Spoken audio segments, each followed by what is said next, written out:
immigrants. Our latest fertility figures show Australian women have never had fewer babies per person. Yet, as you know, our population is not shrinking. But that's because this government is also giving us record numbers of immigrants. Now, you might think, well, thank heavens for that, because we need to replace these Australians who are breeding. In fact, that high immigration is actually the reason why Australians aren't replacing themselves with babies. They're linked. And all of these things are being impacted by immigration. It's putting downward pressure on wages, it's putting upward pressure on rents. GDP per capita going backward. And so if it becomes too expensive for your children to buy a house in a country they were born in, you're erased. That's it.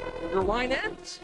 And that's what's happening. You see the birth rates. This affects us existentially. The goal of the Australian government should be to increase childbirth and make it accessible to younger mothers. In trying to achieve that, we invariably have to solve the housing crisis, the living crisis, and a range of other things that price people out of having children.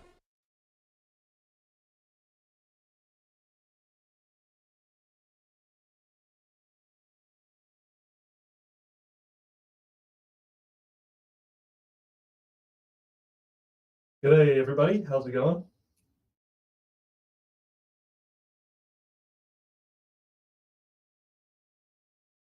Hi guys, great to be here.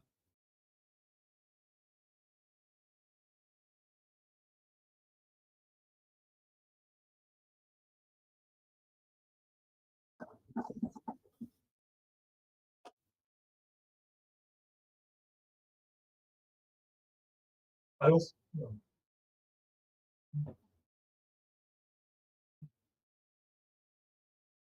Oh, first of all, I'll commend you on your introduction to the show. Basically, a summary of where Australia's at, our catastrophic birth rate, and so the solution from our leaders and the people advising them is just import more people. I'm sure we'll, we'll get to that very soon. So I started the Unshackled in September 2016. So I co-founded it with a gentleman by the name of Sukath Fernando, who has long departed. I'll get to how he departed because that's quite a story as well. Now, my background before I started the Unshackled was in the Australian libertarian movement. So I was a member and on the federal and state executive of its predecessor, the Liberal Democrats. And back then, if compared to where the based successor Libertarian Party is now, there was, I'm sure you and your audience are aware of the various factions or different types of libertarians. Uh,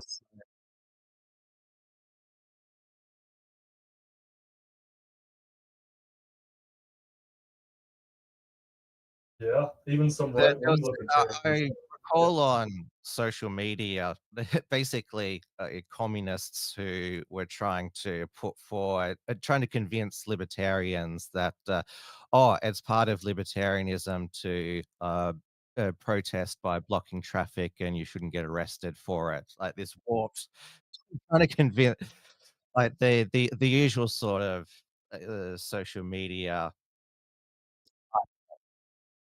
Yes, and there was sort of some back in those days who were sort of sympathetic to it. So, but the prime, I consider myself a paleo libertarian. So I obviously believe in the principles of libertarianism, but I believe that for a libertarian society to prosper, you need strong communities, strong families. You need communities which have shared values. Like these days, most people they don't even talk to their next door neighbors. Yes, that's one of the reasons. And then there's of course the I call that you can call them libertines or the lolbertarians or Tom Woods, who's my favorite libertarian podcaster, calls them the sweetie pie libertarians who want to appease the And mainstream then there's, of media, course, the academia, saying, "Oh, we're really up with the current progressive mindsets," and so they wanted the libertarian movement to embrace feminism, social justice, transgenderism.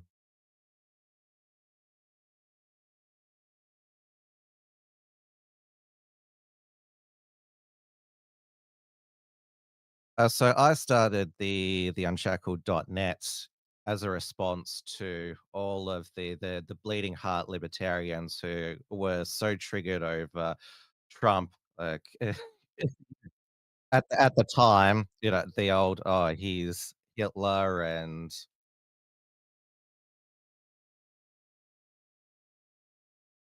yes, and obviously there was a gap in the Australian, mainstream media at the moment because, well, Sky News was sort of still it hadn't found its identity yet. I mean, but, fast forward to today, and it's basically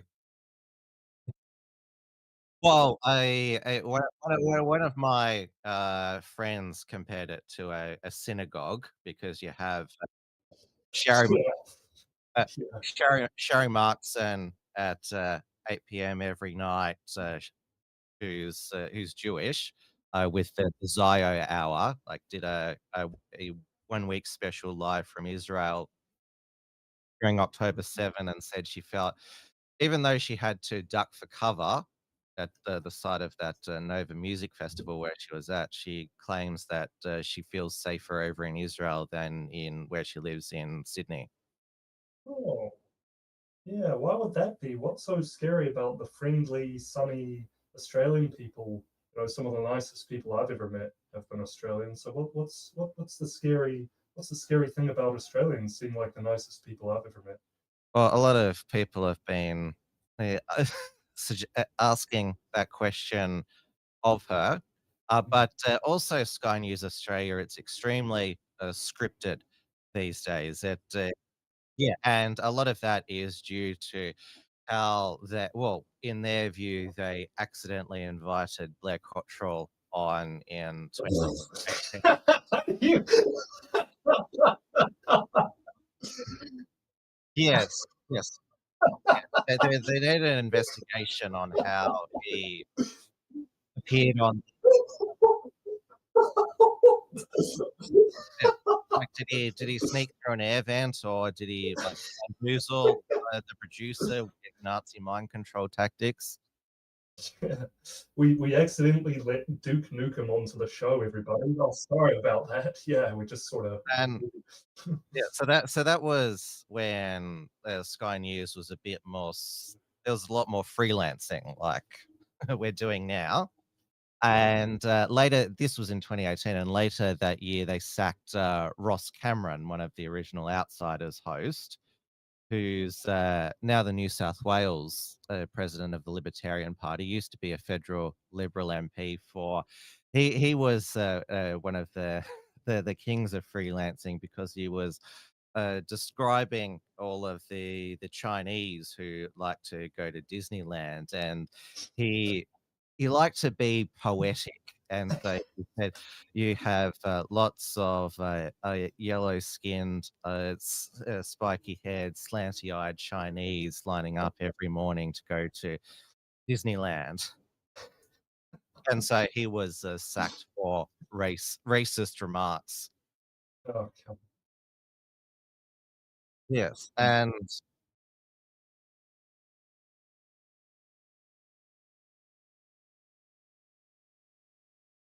yes, and incredibly scripted now. All of the shows, particularly Outsiders, which has got Rowan Dean, on. and yeah, all of the primetime shows are scripted. There's no hardly any freelancing, and probably the discussions that you see, the panel discussions, they'd be very tightly controlled about what you're allowed to say, what you're not allowed to say.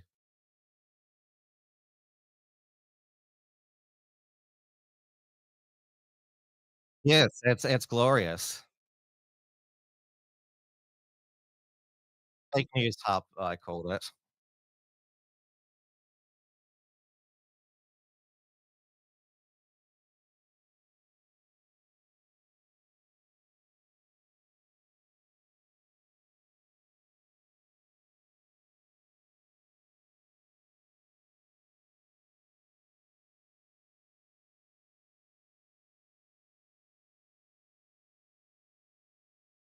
Well, we're a larger market, so we had a couple of years ago, Network 10, their news online, 10 Daily shut down.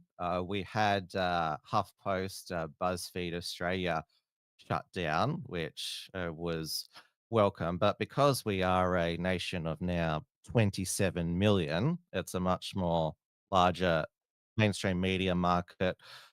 So, although there have been cutbacks at our commercial networks, Channel 7 and Channel 9, though Channel 7, they recently launched a new online newspaper, the Nightly, which is also heavily well, it's heavily Zionist as well. Channel 7 is owned by Kerry Stokes, he's known as Western Australia's most powerful man. He owns the local West Australian newspaper there, has mining interests. He backed Mark McGowan's COVID border lockdowns. So he was shilling for McGowan at on the front of his paper. So Channel 7.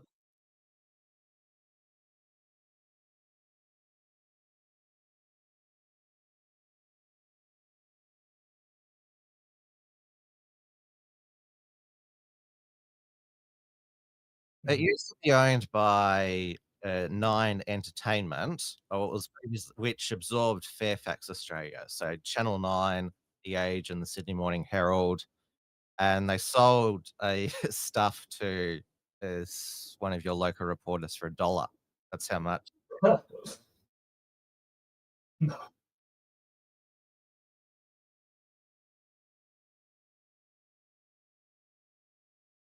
And obviously, we have the Murdoch News Corp Australia, which is, yeah, Sky News and the metropolitan newspapers, and the Australian, which not many people read, but it's pumped up by, well, the Sky News Australia, and also the intellectuals on the right. I mean, they all have columns in the Australian. It's basically an opinion newspaper with just some sort of news in it. So their front page is just full of the heavy hitting opinion columnists, or what is it? Analysis. That's what they call.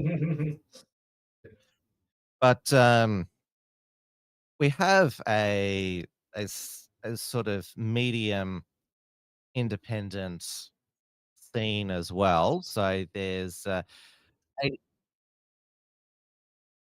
I would still as independent.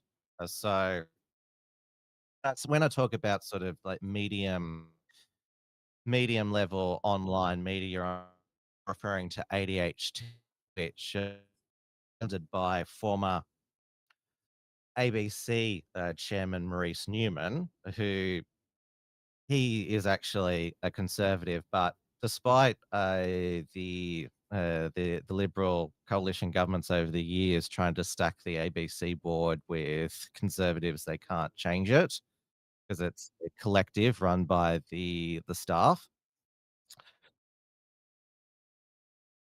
Yes, state owned. Yes, SBS is uh, it used to be fully government funded, but now it has advertising.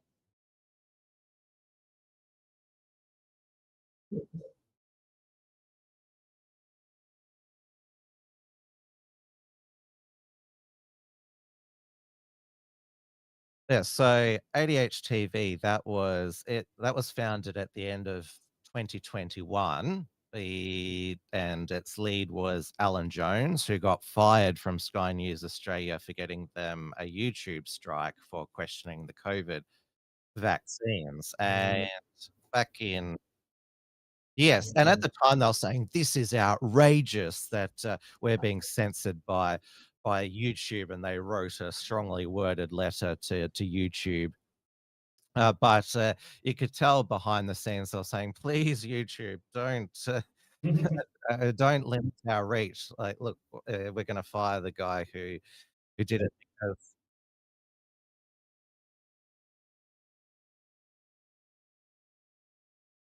Okay. I can hear you." Yeah.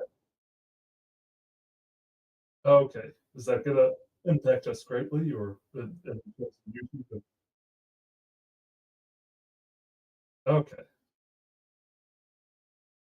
we can fix it later as well. Yeah, no worries. Should we just keep talking, or should we just? Okay, so yeah, keep going. We can hear Gilbert, can't we? Oh, okay, cool. Yeah, so continue with what you were saying, Tim. That was really good stuff. Yeah. Yes. So that's how ADH got started. Though then Alan Jones at the end of what is that? All right, I think I fixed it. All right, sorry to the viewers. My OBS wasn't set up with my microphone. A bit of an issue there, but Tim's a guest anyway, so it's more important you hear what he says. All right. That sounds a bit muffled, but okay. So he hasn't been on air since the end of 2023. He's constantly had to have back surgeries, and it's also when the Sydney Morning Herald's investigative journalist Kate McClymont published a series of allegations that he'd groped young male employees and others over the years, because there's long been rumors about his sexual orientation. Are those credible or what? Or are they just like made up? Yeah. What do you think about that? They are. They, well, I think the rumors about his sexual orientation are credible, but in terms of the groping allegation, a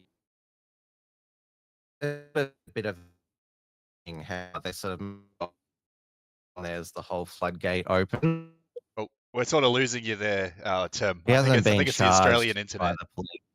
You sort of cut out a little bit there for the last like Would you 30 mind seconds. repeating that again in brief? Sorry, Tim.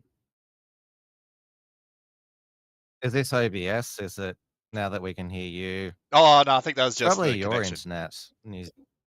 This is the New Zealand internet. There's something. Like, sorry, can you just repeat what you're saying about Alan? Yeah.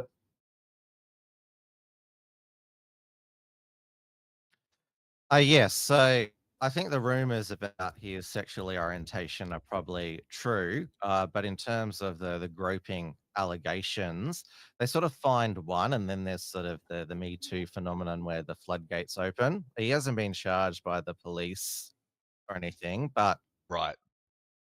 The main voice of ADHTV now is Chris Smith, he got fired by Sky News after he got drunk at the Christmas party, and he was made some of the female employees cry.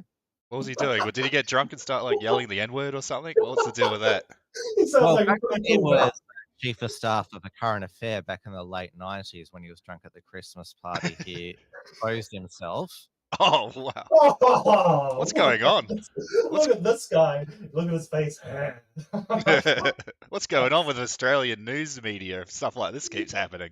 Yeah. Oh, well, Channel 9, they just had they published a report into sexual harassment by male producers against female employees. So you've had Carl Stefanovic and Alison Langton issue on air, like, where this is terrible by our news organization. We need to do better, and the executives need to take action. So he rehabilitated his image, Chris Smith, by well, he's sober now because I guess you he sort of, only yeah. behaves this way when he's drunk. So he a ADHD, but this is still even though it's a bit more,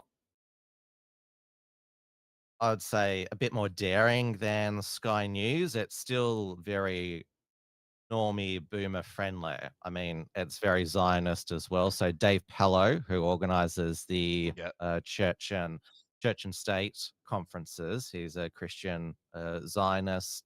Damien Curie is a Zionist as well. Now, my personal position on the Israel-Palestine conflict war is obviously I don't like that innocents are dying, but I hate how it has become it become a political issue in Australia when Yeah, it sort of isn't. It's the same here. It was like, yeah, well, it's a it's conflict the in the same. Middle East. Yeah, and the same that we have both sides bringing the conflict to our streets as well. Yeah, exactly. I mean, yeah, I don't like, people doing huckers. I mean, here, doing huckers for Israel or waving like Hezbollah flags. It's a bit stupid. So, not something we really need in New Zealand or Australia. Yeah, so I haven't seen who that Tammy Fadere is. She's new. Um, Alexandra Marshall. Well, there's something going So on with her. I just had a she, look at the background. What's going on here? What's this? Yeah. but Alexandra Marshall, who's a host on ADH. Rabbi Levy. Whoa, she's talking to Rabbi Levy Wolf. I was just like the first thing I looked at. So there you Oh go. God. Hot takes from Here's the your. rabbi, everybody. Listen to Tammy Faraday talking to the rabbi. We all need to like who cares? Like who really wants to listen to an old rabbi talk about like whenever I have listened to them, it's just like complete like nonsense. They're just like an elephant could be a bee, but it could also be a jellyfish. Like And you then know they what I just act mean? like that's really profound. It's like, Yeah, whoa. it's like, oh, whoa, dude, you're crazy. That's amazing. Like it's stuff like that for just like 2 hours. Not that Well, I could withstand a rabbi talking for 2 hours. Lost you there for a moment. Oh yeah, we just yeah. Sorry, could you we got to we were just Tammy talking about Faraday. Tabby with the the obvious Star of David in the background, and then one of her episodes she's talking to Rabbi Levy Wolf, which I thought was sort of interesting. The other, if you go back there, one of the other hosts is Alexandra Marshall, who she originally, well, I wouldn't say she originally got her start on my Wilms Front programs, but she was a somewhat of a regular before she was a bona fide star. She she Look, she talked to Drew Pavlov. she had There you to go. try like she had to really build up her Twitter X following and Yeah. interaction before she made it. But obviously, being a woman, I mean, it's pretty easy to make it. I have seen her without makeup on, and she actually doesn't look too bad. But she's always appears on camera Fairly heavy very, makeup, yes. very yes. And the other female co-host they have is Daisy Cousins, who back before she was a really famous. She also appeared on my program. Have you seen some of her interviews videos? A lot of people ask if her voice is put on because she speaks in this very high pitched voice. She's got a theatre background. Yeah, I can sort of tell just by this page here, without It even looks like knowing anything about her. yeah, she looks like she's kind of LARPing as those. You know how Yeah, people but she do that? speaks like that in real life. Yeah. She's married to Callum Thwaites, who, well, he became a public figure, a un well, for the Australian Human Rights Commission for objecting to the Queensland University of Technology's Aboriginal-only computer labs. Mate, did they even have? I don't think they had computers in Dreamtime. So what's like the Aboriginal claim there that they need their own computers? It's some sort of affirmative action. So he was part of a trio of students who, on the online QUT space, said, "Oh, this seems like segregation. Oh, is there the white supremacist computer labs?" That'd be pretty cool. White supremacists. No, anyways. It's like, are you people being serious or are you just memeing? You know. It's like, So, from what I gather, this is sort of like Australia's version of reality check radio, but sort of worse. Yeah. Oh, I wouldn't compare it to reality check radio. Reality check radio is actually pretty good. I quite like it. I mean, I've had a little bit of disagreements at the maybe compare it to the platform. Oh, yeah. I got you. So, yeah, I like reality check. Oh, you've been on reality check radio, so there you go. Yeah, You've got I a page, do mate.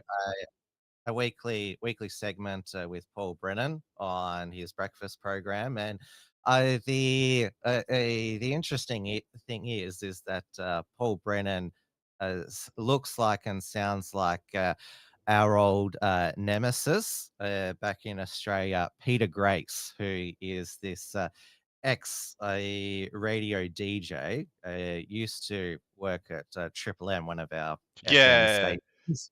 Did the Voice play like a bunch of like Dreamtime songs or something after the referendum lost? I remember hearing that. They played like a bunch of like weird chanting or something. Yeah, something like that. The state FM radio station, Triple J. Oh, okay, I got it mixed up. So you got Triple M and Triple J or whatever. Yes, so Triple M is like, it has a large sort of boomer audience because it's been around since the early 80s. His claim to fame, Peter Grace, is that he was the first voice on FM radio on Triple M back in the early 80s. So he denies that he claims to be a celebrity, but he always talks about his time in in radio. He got fired in the late 2000s. Can I have a guess? Was it because he got drunk and did something? That's what. There's no evidence for that, but I know that one of my followers made up a rumor about why he got fired, which I won't mention live on the air. But me and my followers, defeated him, got his Facebook page. Defeated him. It sounds like you won like a battle against like a jousting battle. Yeah, Skyrim. Yeah. Anyways, continue. Sorry. Yeah, it's funny. Yeah. Yeah. So he, we got his Patriot Watch, or he called it Patriots, Facebook page taken down.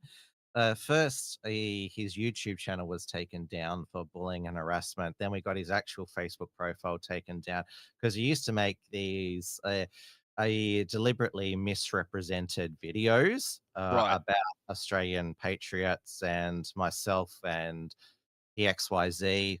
Yeah. When we used to do the Unshackled show together, and so we basically decided to, fight fire with fire. Like, he spread mistruths about us, so we spread mistruths about him, like a lie for a lie. So if you Google his name, Peter Grace, and pissed his pants, so it'll come up. So yeah, that was a fake story that was written about him that took a life of its own. So we're actually quite proud that we got him to basically give up. Hey, if it works, it works.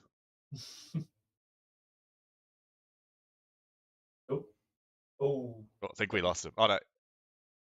Oh, you're back, Tim. You there, Tim? I think I lost you there for a moment. Oh yeah, sorry. Yeah, You're talking about Peter Grace pissing his pants. Continue with that, please. Sounds funny. Yeah. Bring that up because that's Oh no, he's gone again. Oh no, mate, it's the Aussie internet. 2008. Then he was a volunteer at this Oh no, he's back. He's back. He's here. Oh, sorry. Oh, at, sorry. Yeah. at this local Aboriginal radio station in Melbourne called 3K&D, Cool and Deadly, because that's one of their expressions, like, oh, deadly. Right. Yeah. Yeah, so he was the what is it?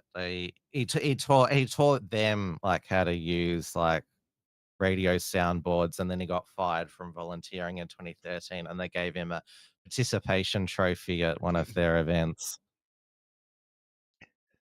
Well, it's sort of interesting the stuff that goes in the goes on in the Australian media. You don't really get that here. The only sort of sort of Antifa stalker type that I'm aware of in New Zealand is Byron C. Clark, who Yeah, he wrote a used book, but it was like so panned, even like leftists hated it because he just filled it up with like his own ramblings instead of like actual information. because when myself and Dewey DeBoer were hosting Trad Tasman Talk, he was going after Dewey because of his role in the New Conservative Party, and co-hosting with me because I'd interviewed Blair Cottrell and Oh, also no. I'd worn the Proud Boy shirt. Pinochet did nothing wrong. Oh yeah, I remember seeing Byron see them out your shirt. Yeah, I remember that. Yeah, so the guilt by association, 6 degrees of guilt by association. Yep. So yeah, and of course, yeah, Dewey, he doesn't care. Yeah, why would you? It's like, oh no, he wore a t-shirt. Who gives a frick? And that was I remember there was a politician, Christina Keneally, who back in 2021 got the Morrison government to agree to a far right extremism inquiry, and she wrote a op-ed for this left-wing Jewish website, AJ61, and where she mentioned that I'd interviewed George Christensen and Craig Kelly, and that I'd interviewed Blair Cottrell and Mark Collette and Nick Griffin. Oh Like, no. Yeah. yes. And or she also posted on Twitter that Scott Morrison needed to explain how George Christian appeared on an alt-right podcast. I don't know. What did he say? He's like, I felt like it. He said, "You don't catch extremism." Okay. What? Well, he did when because he was an MP at the time. Yeah. So he did. You can see it on the Wilms Front channel. He did before he agreed to the interview with me. Like at the beginning, he said, "Oh, like, are you a white supremacist? Are you a Nazi? Do you spread conspiracy theories? Are you? Did you wear a funny Pinochet shirt?" And so I said no to the first 3, and then I said yes. The fun one is like, "Oh yeah, 3 out of 4. Yep, I can do the interview." That's sort of funny. Yeah. And yeah. Sorry. yeah, and he was wearing a Hawaiian shirt, and so some of the lefties said, "Oh, because the Proud Boys sometimes wear Hawaiian shirts, that was some sort of dog whistle." Oh Yeah. my god. Just pure schizophrenia, isn't it? Oh yeah, they read into the various just sort of coincidences. Yeah. I believe. So yes, Neil Erickson and Blair Cottrell, they hosted when Victoria was going through one of its a African youth gang crime waves, a meeting at St Kilda Beach, because that was where a lot of them were gathering. Right. And it was on January the 5th, 2019. And so the various Antifa accounts, the main ones in Australia is Slack Bastard. Yeah, that guy's like sort of strange. He posts like he has brain damage. Like he can't put a proper sentence together. That guy's sort of like, there have been various, it's various Antifa figures who run the account. yeah. Well, one of the So- people just like seems like he's got something going on in his head because he can't seem to actually put a proper sentence together. In a Oh way. yeah, they get really triggered and frustrated. Yeah, you can tell, and I'm just like, dude, just calm down before you make a post. I mean, I don't know, I'm giving our enemies tips, but it's just So he weird. calls me Timmy. Yeah, stuff like that. They're just making these weird words up and like calling people all Yeah, these weird and names that don't make any sense. He wrote my dating profile once and said, Tim enjoys long walks on the beach and throwing communists out of helicopters. That sounds like a good day, really. Good day. Sounds like a good weekend. An awesome day. And then there's the White Rose Society, which is Oh, yeah. that's a more like just pure doxing account. Yeah. I wonder if they'll ever be prosecuted under the new anti-doxing laws. Oh, probably not. Federal Parliament. Well, it's designed to protect Jewish. Well, Of course it is. To Jewish intellectuals being doxed from a WhatsApp chat. Yeah, I don't know. Oh. It's just sort of stupid, isn't it? But of course, it's not going to be used on the leftists. It's just going to be used if I don't know, someone like Jacob Assant or yourself goes, this person's Jewish, and then makes him cry again. Yeah, pretty much, yeah. Although this was a leaked this WhatsApp of Jewish intellectuals by left-wing groups, including feminist Clementine Ford. Yeah, I don't know. I don't think they're going to go after their own sort of, attack dogs. It doesn't make any sense. Like, the state's not going to go after their their unpaid labor. And then there's Dr. Cass Rock, who's this really obese academic from Tasmania, who it's not even her primary job being a online Nazi monitor. She's a professor of Asian studies. Studies. She literally has no life outside of. So she's regularly platformed by the ABC, where she has she projects this professional image, but she's really triggered on her Twitter X account. They all are. They all just are pissed off all the time, or just seething about something. Yes. That's we're not illegal in jail. And yeah, we're not allowed to these people are being white in public or something. Arrest them. Yeah, and it's funny they believe in open borders, but they believe that Elijah Schaffer should be deported from Australia. It's okay for some people.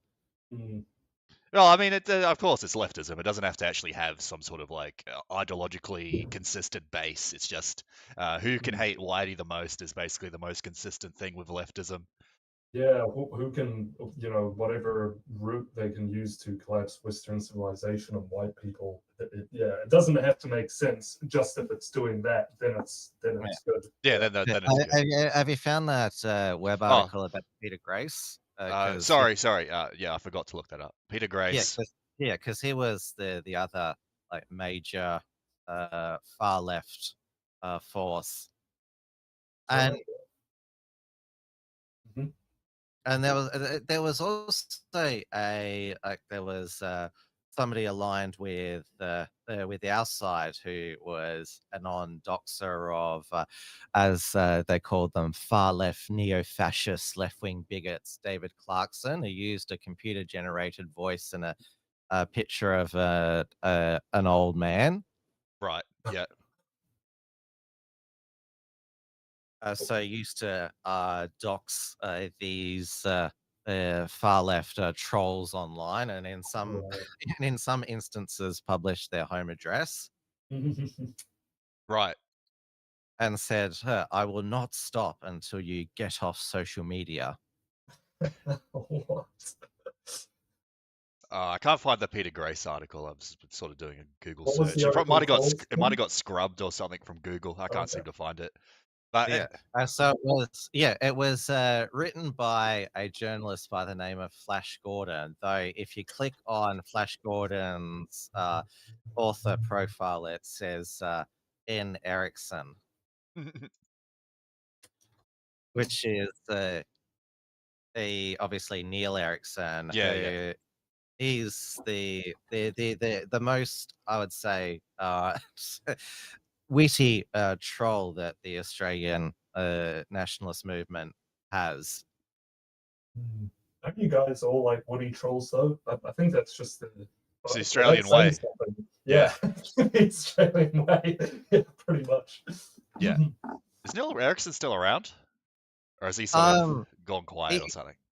Yeah, he's more pretty much retired these days. So he occasionally on his Telegram channel posts if so he posted in support of Jacob Urgent.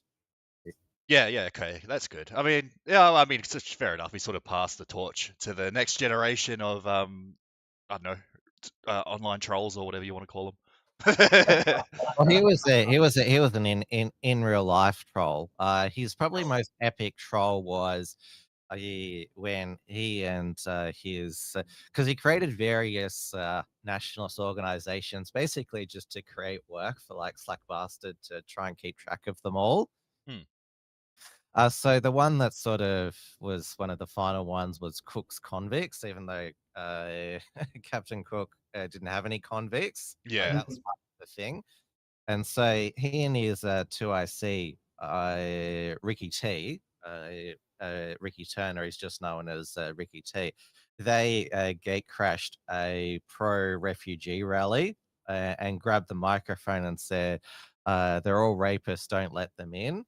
And so they had to, the microphone was wrestled back, and then the police had to restrain the pro-refugee people from like attacking them, and one fell over and split his head open, and then there was blood everywhere.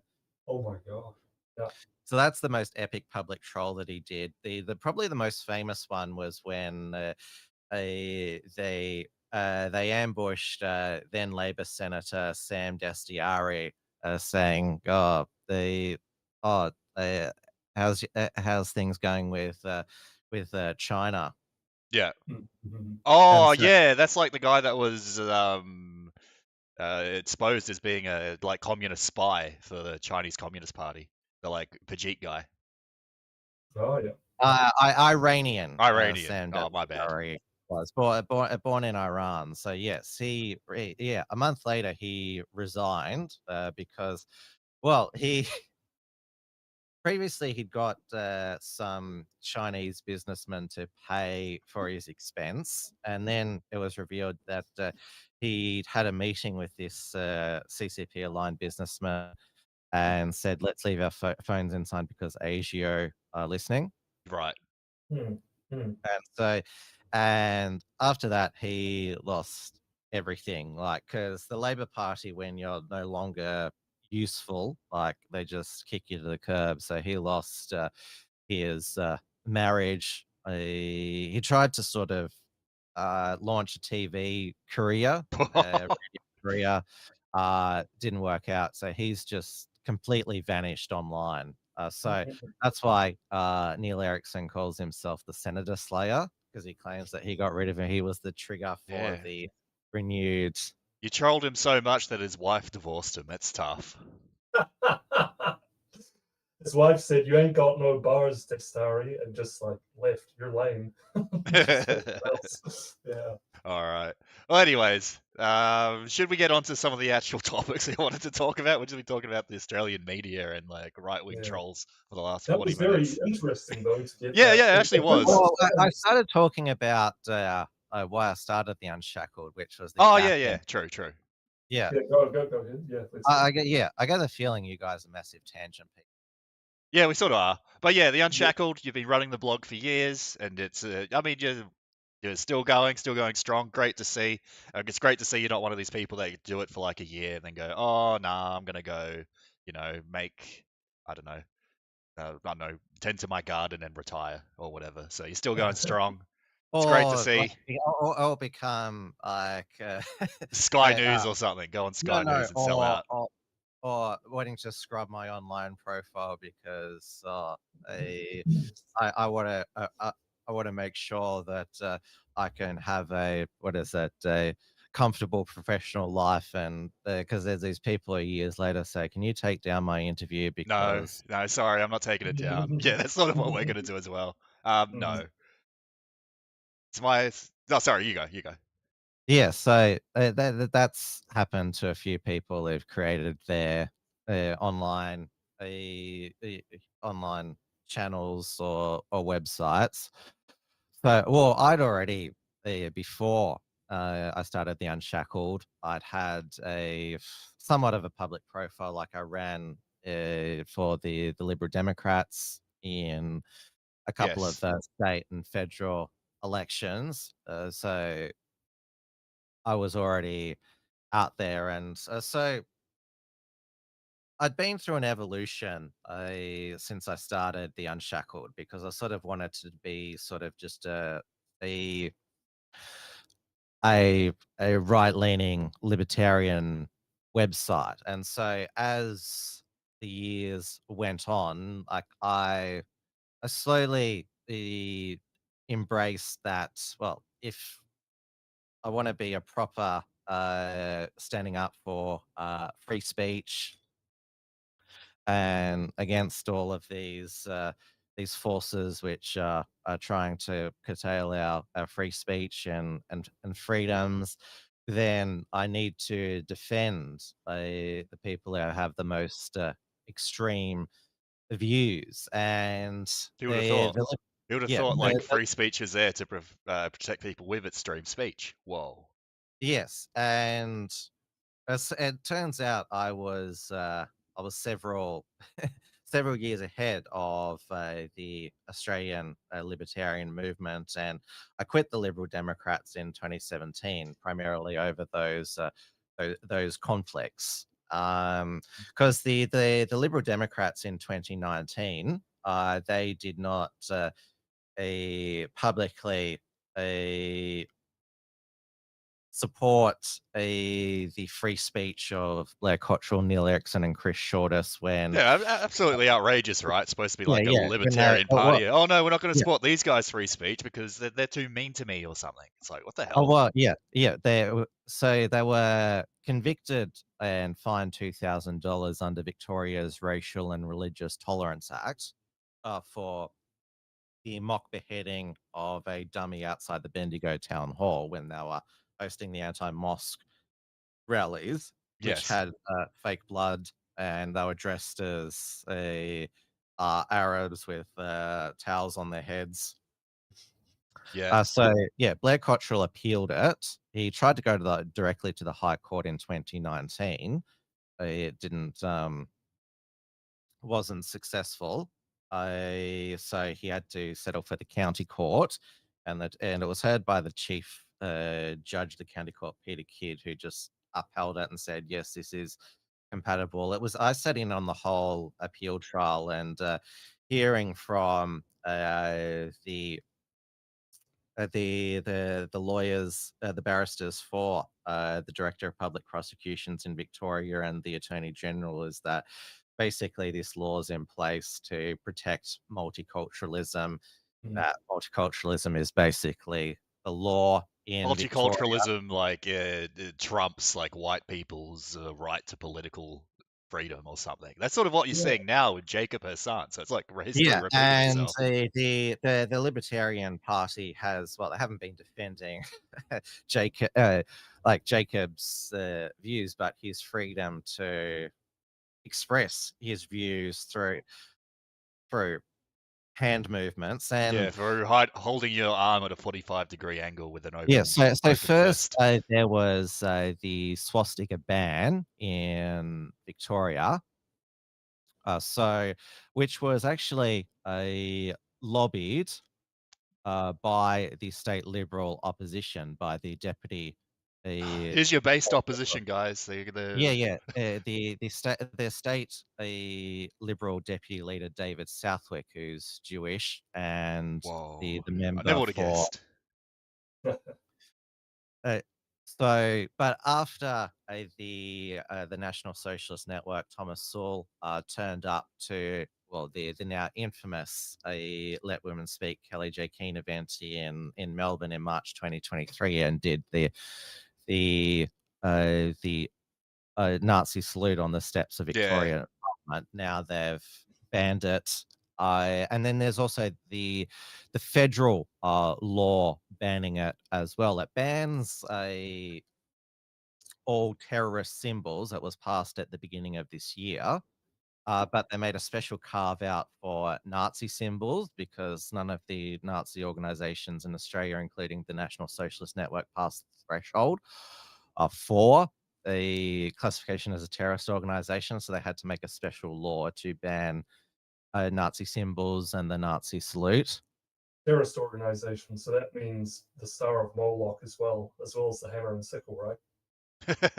No. The biggest terrorist organ. Oh, it doesn't. Oh, interesting. So it's it's there what they view as a terrorist organization, but are not actual terrorist organizations operating in the past and today, doing terrible, terrible things.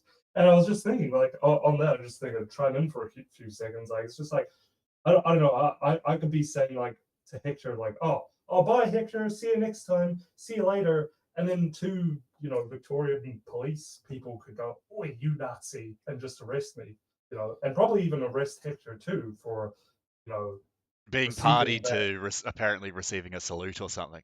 Yes, exactly. So it's just like it's like what the free speech issue. I'll just say this is like what the free speech issue is really morphing into a question of white advocacy, a white rights issue, really. I mean, because that could literally, I could say goodbye to my friend Hector, and that could be, especially if I don't know. So if I shave my head for the summer, which I've been doing since I was a little kid, is that double Nazi, or extra Nazi with some ketchup on top. But it's like, yeah, it's like what we're seeing is that it's really the free speech issue, which it is a free speech issue, and it should be identified as such as well.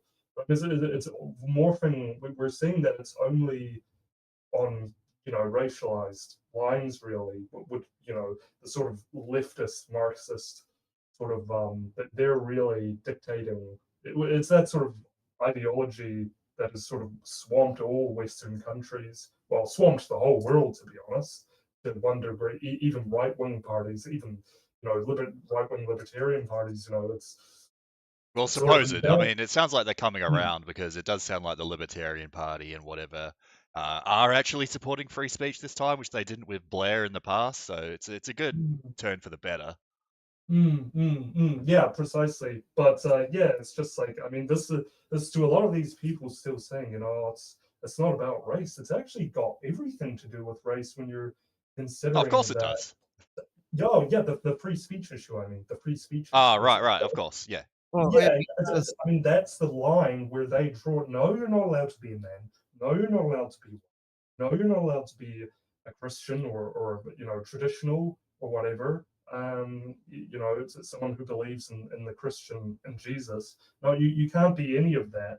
We're going to dictate to you our hodgepodge multicultural society. And you just have to deal with it. Yeah, and if you don't agree, you're a threat to democracy and a threat to free speech if or whatever. I wave goodbye to my friend Hector, I'm a threat to democracy, and I deserve to be put in jail, apparently. And I mean, it's like, yeah, it's just you could say that, this is, he did that or he did this or that it's inflammatory. But I mean, really, when does any of this end? When does Well, just look at the state of the UK. Like they put people in jail there for like basically saying, whites might be a minority by 2060 or something. It's really Orwellian. It's just like you can't speak, you can't do any, you can't say anything, you can't speak your mind in any, no matter which way. So you may say, okay, well that's a bit blah, what Jacob. I don't really subscribe to that, and it's I don't. But it's just like this is like the dumbing down, the simplification, or the narrowing down of language, and even showing facial expressions or just expressing yourself. You're not allowed to be even an adult anymore. Yeah, you have to have the big fat mummy state, sort of make sure people can't be mean to you or something.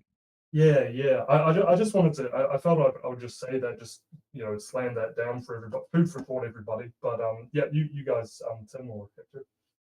Yeah, so that's obviously the the warning of what could be coming to Australia and Victoria in particular. What's happened over in the UK with the jailing of people just for posting online the anti-immigration Well, at one point views. they were saying they wanted to arrest people for retweets, so stuff they didn't even say.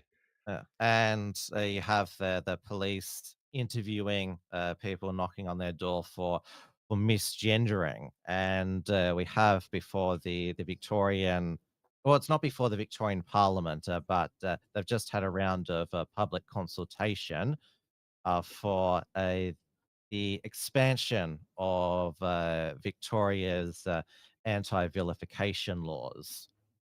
Yes, yes, and it seems to be sort of turbocharged now because of all these Middle Eastern conflicts going on. So Well, and also, there's long been a lobbying by the LGBTQ activists to find a way to make drag queen storytime protests illegal because there was uh, the Monash City Council in Melbourne's southeast. They cancelled their planned drag queen storytime because Thomas Sewell, Joel Davis, and the National Socialist Network vowed that they were going to protest out the front. sweet. Hmm. Don't see a problem with that. Isn't protesting part of democracy? So like, what's the issue here?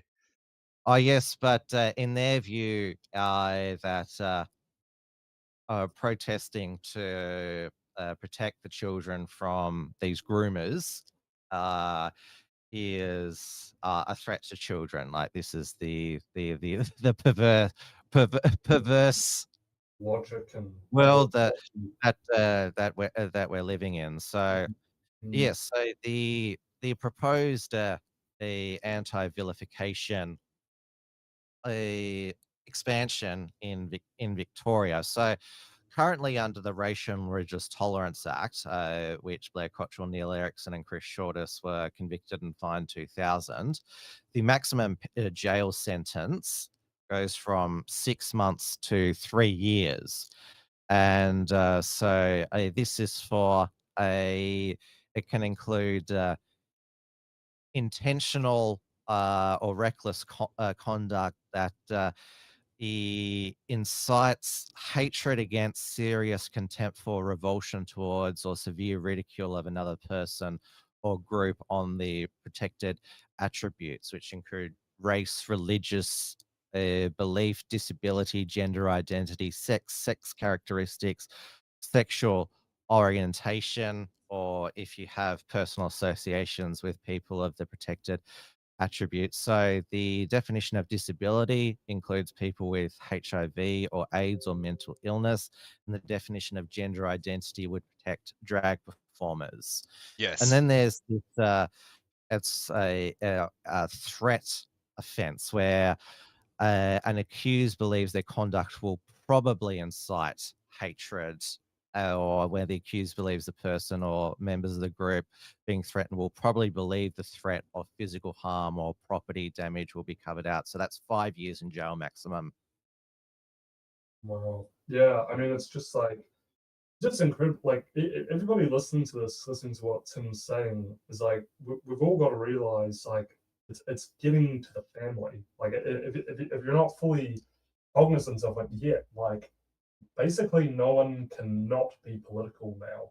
Everybody has to be aware and awake and has to be at some level political and have your guards up now because this is an insanely politically driven agenda that is, the worst kind of force we've ever seen. I mean, it's going directly to your kids in the most evil way possible. So it's just like everybody, like I know people say, oh, politics is stressful, it's boring, it takes too much time, it's too much hard work, blah blah blah.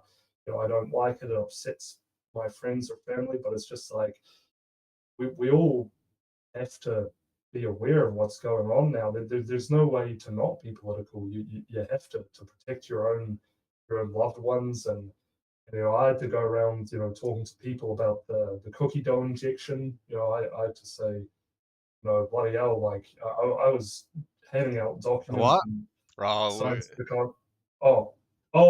Hector, can you explain it to Tim? well, obviously you because we've got a strike before for talking about things that things that may or may not been injected in people. We just call it cookie dough. Oh yes, yeah. To avoid the I was constantly getting YouTube strikes during 2022 for actually playing a footage from Australian Senate estimates with Jared Rennick and Alex Antic questioning our health officials about cookie injection side effects. Like this is actually happening in our parliament, and YouTube gave me a strike for medical misinformation. Yeah, I know it's stupid, right? And it's still happening because we got a strike, only last year, so it's still happening to this day.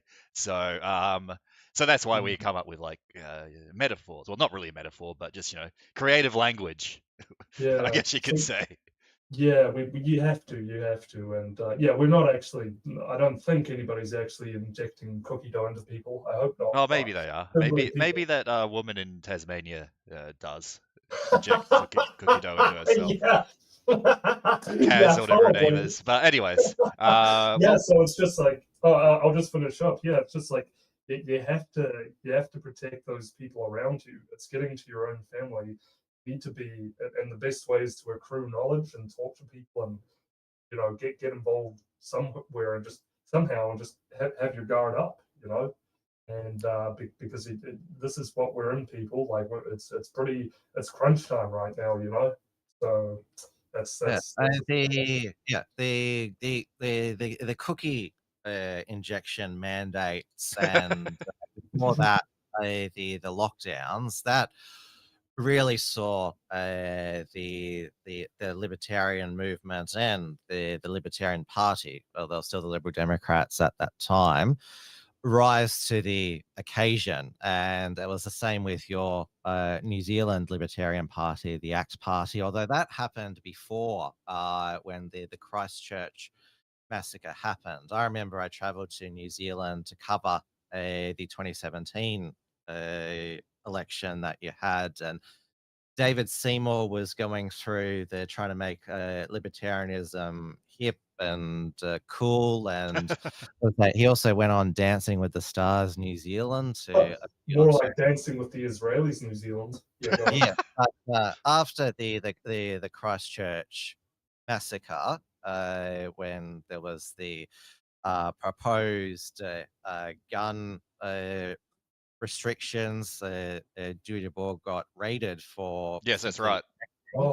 To the proposed laws, and then Ardern was proposing stronger hate speech laws. He really was the lone opposition voice, and the ACT Party was rewarded in 2020, going from one seat to about 7 or something, 10.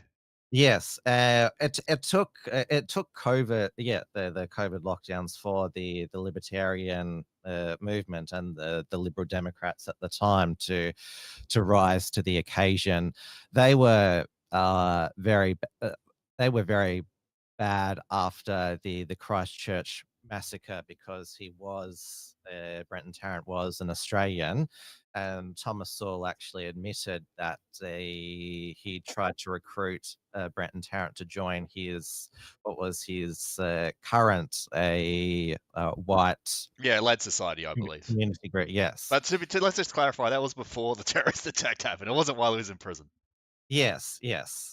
So there was this whole disavowal of the Australian nationalist movement and anyone associated with them, which included the Unshackled and anyone who was associated with Fraser Anning, because he said the Christchurch massacre is a result of multiculturalism. And I remember at the time, the Australian Taxpayers Alliance, which is the Atlas Coke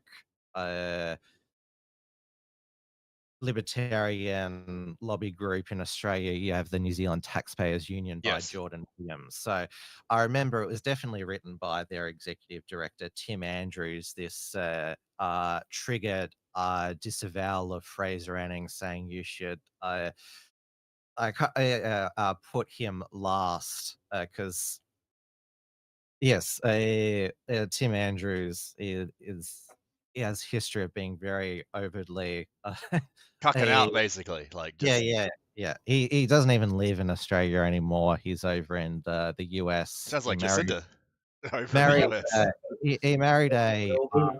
he married a American former National Review columnist, Helen Rittmeyer, now Helen Andrews. So he lives in DC, works at DC. Americans Wow. for Tax Reform, Grover Norquist's organization. So, and of course, this is all like it's part of the, as the left call the coctopus, but the Koch brothers, they open borders. Like they teamed up with George Soros to defend like remote open borders. It's funny it's funny how Yeah. some of these people that talk about like economics all support open borders for some reason when you see the entire country as just like a GDP zone and nothing else. Yeah, some of its biggest proponents are actually on the quote unquote right, or what they present themselves on right. I think I saw, one of the Bush brothers was, on with some China propagandist saying, oh, Americans just need to, get with the times and realize, China's rising and is actually better than them and are harder workers than them and stuff like that. It's just like, and Bush himself, George Bush, the former president, was saying things like, "Oh, Vladimir Putin gave me puppy dog eyes, and he was wearing a Christian cross, and I just, he Looked just." into his soul. Yeah, I Yeah. did. That's right. That's the quote. Yeah, I looked into his soul, and he's just like a dear old sweetheart. Oh, Mr. Putin. Yeah, So, no, and Mr. Putin's he's just like a puppy dog. He's got nothing, no yeah, agenda. no There's no agenda sinister. from him. It's not fine. not advancing on Eastern Europe after for the past couple of decades, and yeah, so it's just like, I mean, this is the kind of people that you know that we're dealing with, that who present themselves right, but really they're have special interests across media networks and foreign countries and foreign intelligence agencies. And sorry, go on, Tim. Yeah, so yeah, I was talking about, yes, the globalist Hmm. faction of Libertarianism. libertarianism, Yeah. and Hmm. you would have noticed that with the New Zealand Taxpayers Union, they have at various times spokespeople who have different non-New Zealand accents.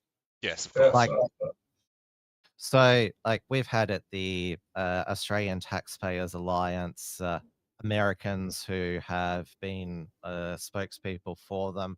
One of them, Emily Dye, is now with the Centre for Independent Studies, and so she's a massive, big Australia pro-immigration shill. So she's regularly been on Sky News, shilling for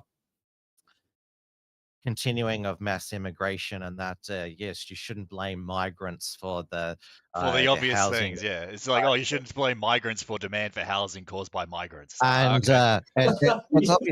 it's obviously self-interest by her, given that she is an immigrant herself. Of course. Yeah, that's what it is. Yeah.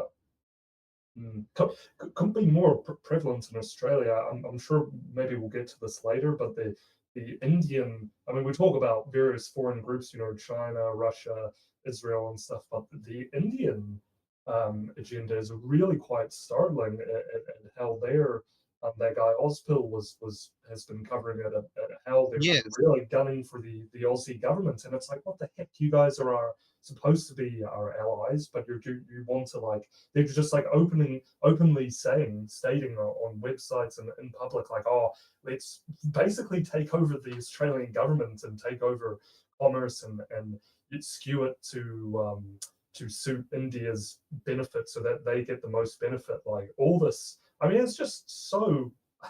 I can't believe it, but yes, I just thought I'd chuck that in there before. Yeah, that's the consequence of the bipartisan pivot to India. Yeah, we've talked about this before, eh? It's nuts. It's literally the exact same thing they were doing with China like 15 years ago. They're like, oh, China, it's growing, it's developing, they have these skilled workers, let's just bring them all in.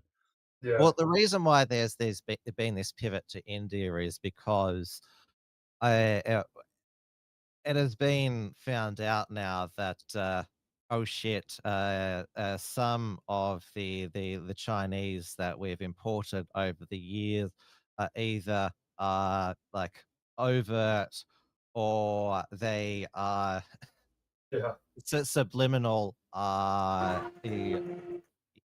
shilling for the Chinese Communist Party, because the Chinese Communist Party believes that Han Chinese all over the world, whether they're in People's Republic of China or they're here, are Chinese, and that's where their loyalty should be. And so there's obviously a lot here that they are loyal to the People's Republic of China, but then there are some which they don't know that they're being shielded to, because through the People's Front, the Chinese Communist Party, they infiltrate like WeChat overseas, and they also through various like Chinese like Chamber of Commerce. the Confucian Institute and stuff like that. It's Yeah, just like, so there was the Liberal MP for Chisholm in the last Parliament, 2019 to 2022, Gladys Liu, who was revealed to have been a patron of these various community groups which were like backed by the United Front, and they'd been at her home and in various community events, and like she did this train wreck interview with Andrew Bolt in 2019 where she's like, oh, it can happen, people can sign up your name to community groups without your knowledge. And then at the end, Andrew Bolt said, are you a spy for the CCP? And she said, short answer is no. So that was, and that was also during the Hong Kong national security law, which the CCP was passing. And then they basically were able to rush that through when they spread COVID all around the world. And because the Australian government, they wanted an investigation about what happened in Wuhan, so they put trade sanctions on us and listed these 14 demands, which basically, and there's a lot of CCP shills in Australia who say we should just do what they say, and then so that we can maybe make some money or something. Or Paul Keating, our former Labor Prime Minister. I mean, he started basically the whole pivot to Asia and the whole native title reconciliation, the Republic movement. He was basically wanting to, he just erase old Australia, and he's still doing that in his 80s. He described Taiwan as prime Chinese real estate. So ever since there was this realization, like, oh shit, like we can't trust the Chinese. Oh, let's just import a bunch of Indians then. There's nothing's ever going to happen with that. Because they're a democracy, and cricket, and of course, how good's the food as well, and Bollywood and the Hindi music. It's like none of that's actually good. Like the food, the Bollywood, none of it's actually really that good, to be fair. People don't really. Well, it is more wholesome than Hollywood, because it's just basically boy meets girl. Like it's not gay meets ZZM. Yeah. Well, anyways, continue. Yeah, keep going. So ever since the borders reopened after the COVID lockdowns, and it was funny how our governments, when they had the political will, could shut down our borders, and we didn't have this rampant inflation and increase in house prices. Wages were actually surprisingly like the 6 months after COVID, after the lockdowns ended and the borders were still shut. It's like the first time in like decades where housing costs went down and real wages went up. Imagine that. Yeah, that's why we're like in New Zealand. We just have to make this. It should be the same for Australia, I think, even as an outsider, that we just have to make immigration like the forefront issue, like nearly the single issue of Well, it is a of single everything. issue. It sort of is. It's the central issue that causes all these other issues. Yeah, oh yeah, to Oh, the yeah, point where it's yeah. like we're trying to actually prevent ourselves getting, invaded, colonized from our enemies, and our ally under the Supposed pretense ally that or whatever, but supposed, yeah, under the pretense that they're a our ally, democracy, and yeah. they're doing exactly what the Chinese are doing and just trying to take us over and scam us and rob us, basically. Yeah. You've got playing here on the stream the ABC Four Corners on the Modi's BJP Hindu Nationalist Party. So I the context of this, the ABC, they always take the side of who they call the persecuted minority in a country, which is the Sikhs. Oh, And yeah. Oh, They're brother. crying about the so Sikhs. yeah, and so we had a mini riot in Melbourne's CBD at the beginning of 2023 between Hindu nationalists and these Sikhs holding a fake referendum for Yeah. Punjabi independence, Khalistan. And so you're supposed to be Australians living in Australia, yet these Sikhs, they're still preoccupied with, like, you've got the freedom to be a Sikh here in Australia, yet you're wanting your own homeland back in where you came from. Yes. Mm. Yeah, well, it's And interesting that it's like there shouldn't be like if you want to be a Hindu nationalist, fine, just do that in like India where there's actual Hindus. Like we don't need Hindu yeah, nationalists in New Zealand or Australia or Sikh nationalists, whatever the heck they're called. yeah, Yeah. Mm. yeah, and when Narendra Modi toured Australia back in 2023, like he, he packed out the Sydney Superdome, which is called Kudos Bank Arena at the moment, with and Anthony Albanese, because he wants these Indians votes, said Prime Minister Modi is the boss. And sitting It's behind, absolutely insane. Imagine your national, yeah, like the leader of your country having like language saying stuff like that. Greasy Albanese.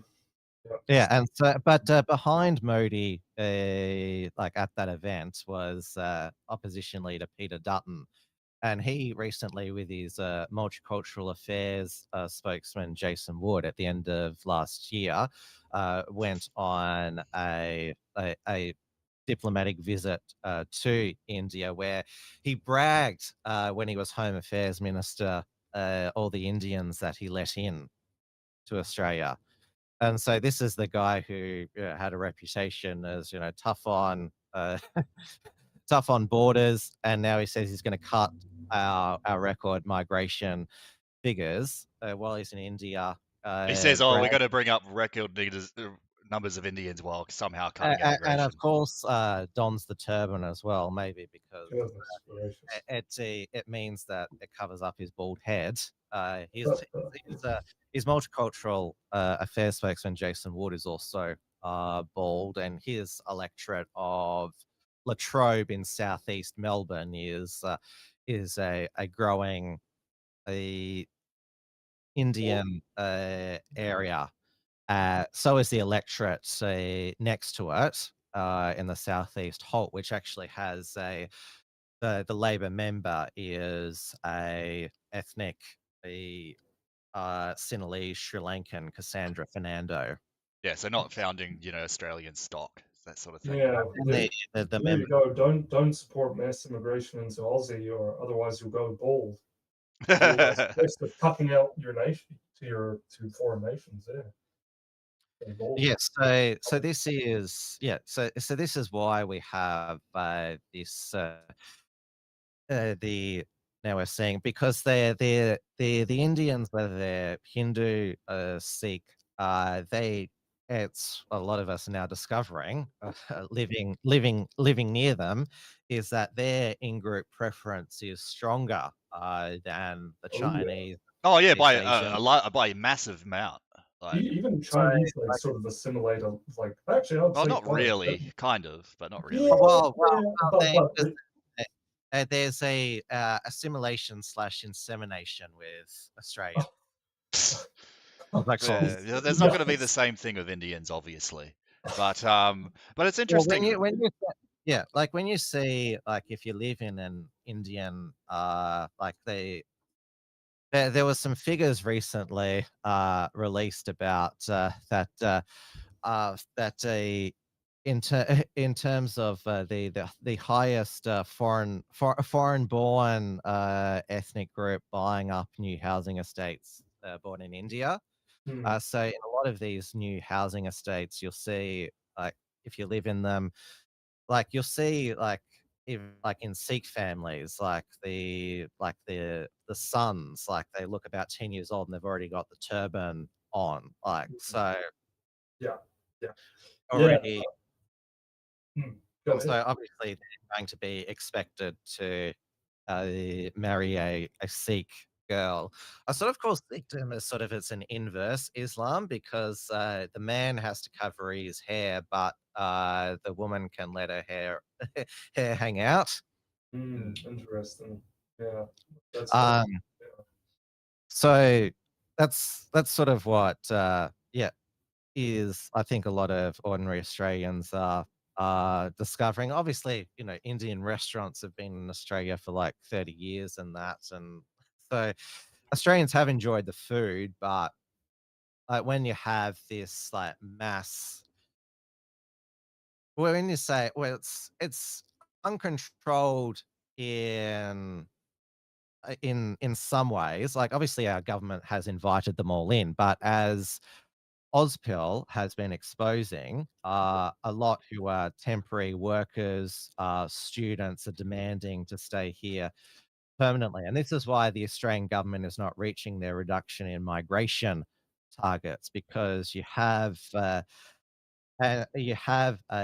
because they get a taste of our higher living standards. Most of them who want to, and it's been going on for years, the student visa. I wouldn't call it a scam, but it's gaming the system, manipulating the system, because they get accustomed to a high living standard, but they don't consider themselves Australian. Because of the internet, they can still basically live as if they were in their own country, but they're enjoying our standard of living, embracing like the luxuries that we have here, but they still have in-group preference. Like, they have their network of friends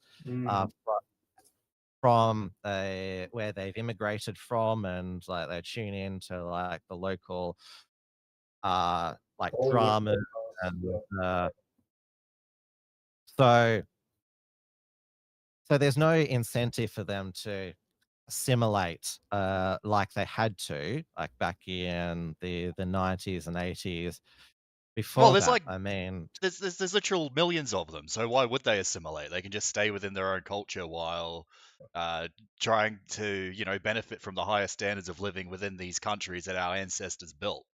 So and yeah, Tim was describing it's the it's like entirely based on race. It's entirely based on them being Indian or whatever. It's like it's pretty crazy. Like, how's this gonna work? It's the balkanization is already. Unless we do something fast, balkanization will continue. And if people don't realize this, like understand the seriousness of this, CCP Defense Minister Chi Hao-chin, in a speech several years ago, said, and in this, speech of colonization of the Western world, he specifically said, only countries like the United States, Canada, and Australia have the vast land to serve our need for mass colonization. I mean, they are intent on this, and that this has been Certainly the Chinese Communist Party, they have the biggest colonial chip on their shoulder from the century of humiliation. The Indian government, not so much. I mean, they still play cricket, which is the English game. Yeah. They're also not like they're not they haven't vowed to like conquer places, whether overtly or through basically economic coercion.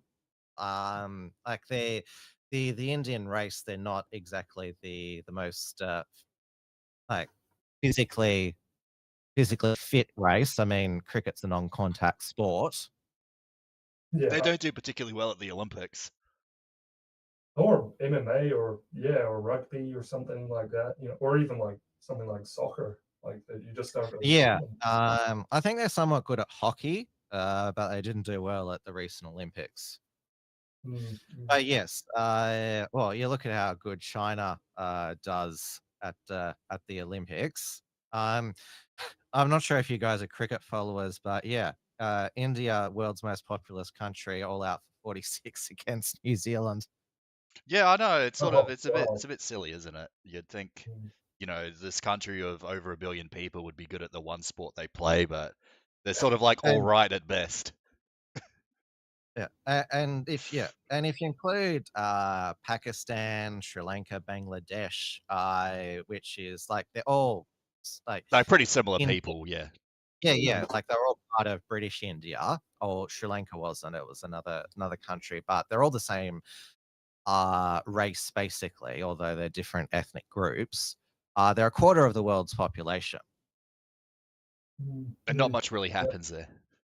The Yeah. biggest claim to fame is like being conquered by like 5 different empires in their history. So not the greatest history there. But And then they're fighting against each other in their own countries and in our countries. yeah, well, I mean, hopefully people start waking up to this before, like, much quicker than people started waking up to these, Chinese subverts coming into our country. I think people are. It's just, we have to get to the point where we have to force the political class to act. Yeah, I mean, they call themselves communists, and I mean, it's just like, why are we, why are we dealing? I mean, what a complete mistake, a great historical mistake to think that we can deal with communists on an equal, fair, and authentic, sort of genuine footing. Yeah. And I mean, we're seeing how the fruits of that now, the bad Oh, fruits. here's some of the bad Uh, fruits. This is something we need Yeah. to talk about, is how, because standards of living are, plummeting in Australia, it's suppressing the birth rates, because there's, a well-studied correlation. As cost of living goes up, birth rates go down. Like, it makes sense. So Well, and it's also to do with the new woke religions of the West. So climate change, have less children because the future is not going to be good for them because the planet's going to fry.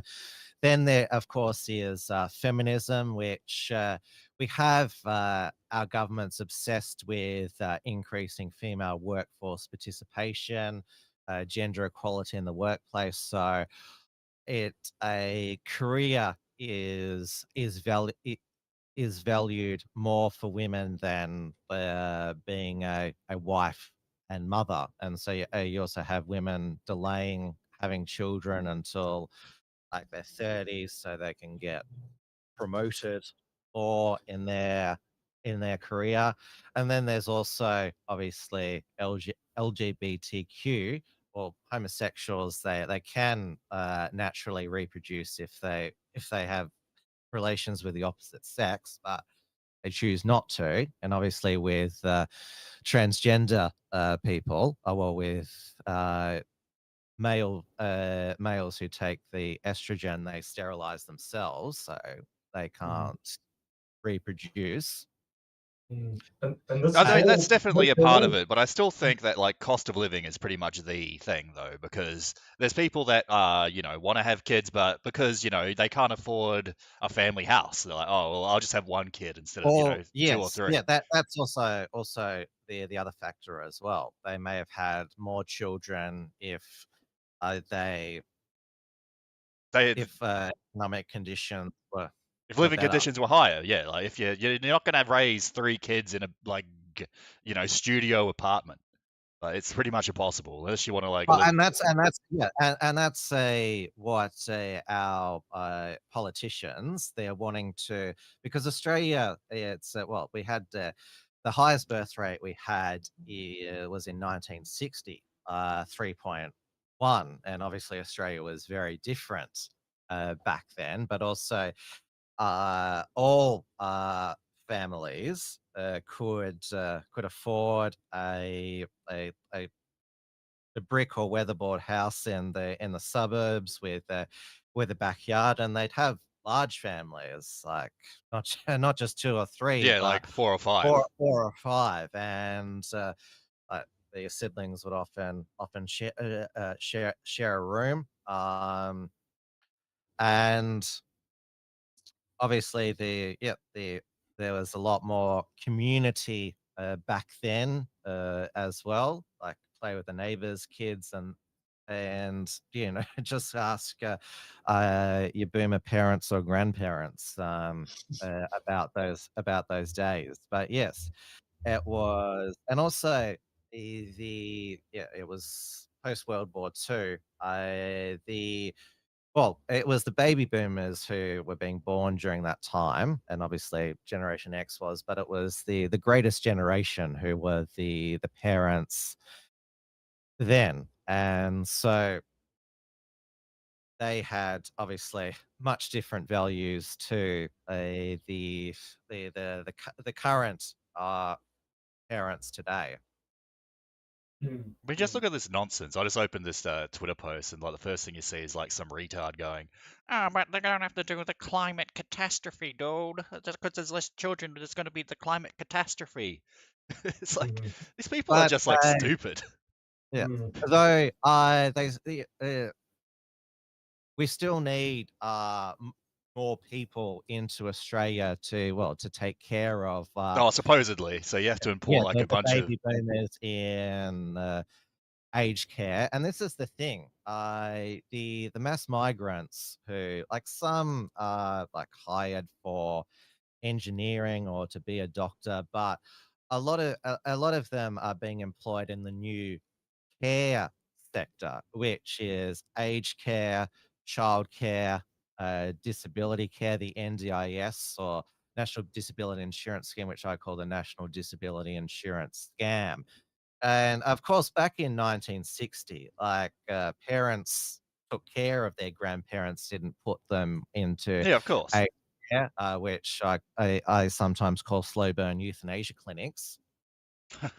And there also women weren't pushed into the workforce, so there wasn't a childcare system, which Fred Nile, the former Christian Democrat politician, called day orphanages, Yes. and also we didn't have we took care of the disabled before there was this billions of dollars per year national disability insurance scheme. But we have this care economy now, which doesn't actually create anything, just sucks money. Yeah, it's just And like so a big government you will slush fund or something. see elderly people, disabled people, like out and about with carers now, and a lot of them are Indians. You have also Indians working in childcare as well.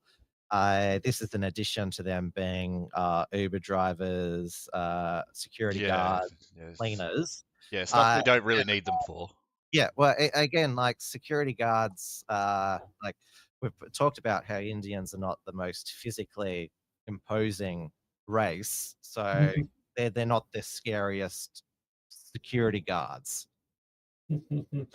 Yeah, well, we wouldn't need the extra security if we didn't have all these people to begin with. Yeah, if we didn't have these different demographics to begin with.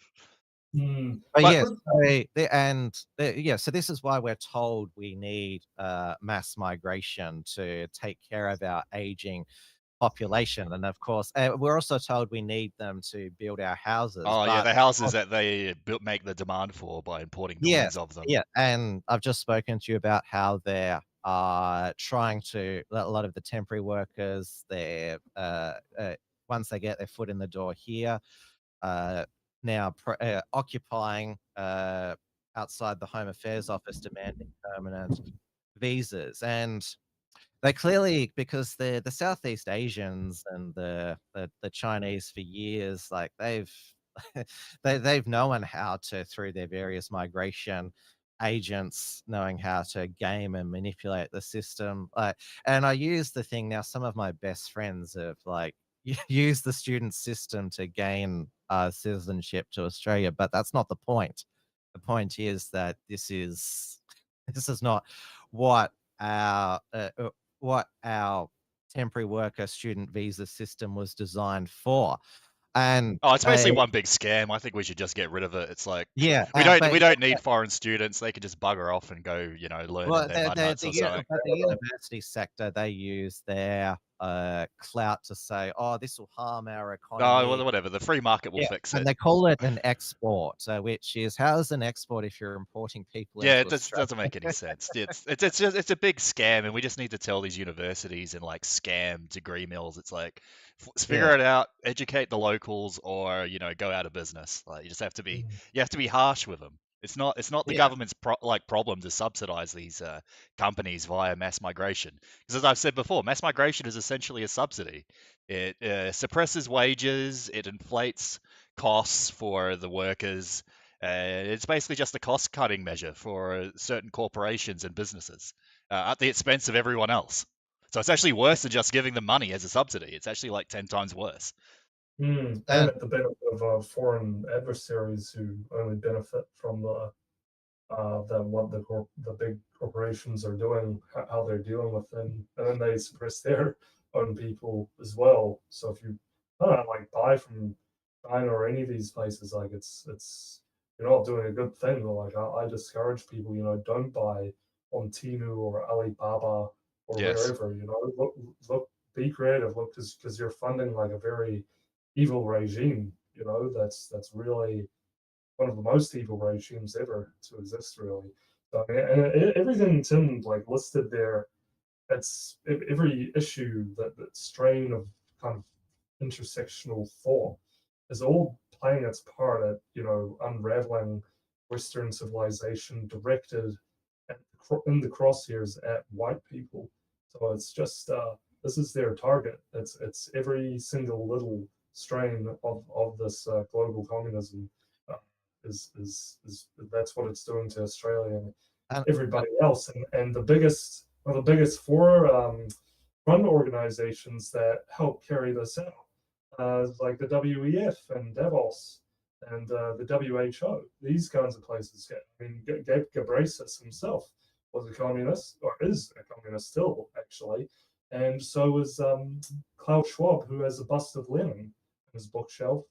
And you have, James Comey or Comey, that's an aside, but there's these networks run deep. They our e-safety commissioner, Julian Van Grant, the American who used to work at Twitter, which is why she's got this vendetta against Elon Musk. She's a regular at the World Economic Forum in Davos, and talked about a recalibration of free speech and rights, that people need to be free from online harm. And we've got the disinformation laws before the Parliament, but there was the Online Safety Act, which was passed by the Morrison government in 2001, which gave her power to take down content which was bullying and harassing, which she's used that to go after